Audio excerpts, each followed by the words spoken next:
Hey everyone, welcome to Bountiful Harvest with Joe and Keisha. I'm Farmer Joe, and I wanted to make a short video about uh, planting other crops in mid July. There are a couple of crops that you can plant in mid July because as we've planted most of our stuff in the spring and we're starting to harvest right now, and some of your vegetables may end up petering out and not producing anything else. So you might want to replace that with something else that you can plant in the late spring and still be able to reap a harvest from it. So what I want to show you is a couple of things. First of all, I want to show you I've already enlarged my garden bed because I'm going to plant some more things. The things that I'm going to plant are carrots, and we're going to plant beets, and we're also going to plant some bush beans and some pole beans. So those are the vegetables that we're going to try to plant and try to see if we can grow them. This will be our first time out.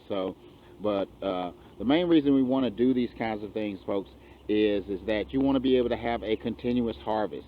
If you plant everything in the spring and you go through, the spring and into the summer, your vegetables and fruits, whatever they may start to peter out, and you want to be able to continuously harvest some type of crop so that you can store it up or you can sell it or whatever it is that you decide you want to do with it.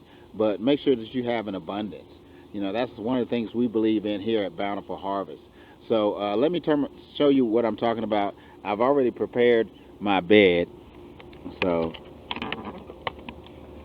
you can see what I've done. I've taken it out a little bit further uh, over here on this side, and now I've got to go over this several times before this ground is prepared for any type of vegetable planting.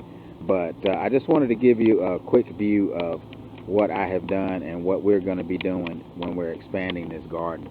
So let me turn this camera back around. Let's see, we got it. We got it right. Yeah.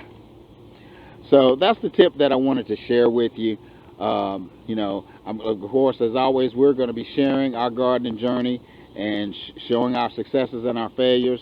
So I just wanted to share this with you to consider. If you have a big garden or small garden, you might want to continually try to add something in the late spring, excuse me, the late to mid July, mid to late July, and see if you can continue to harvest some crops. So remember my motto about change. The first thing you have to do is you make a decision. The second thing is you make a commitment. And the last thing is you become consistent. Because if you're consistent to your commitment, to your decision, you will change.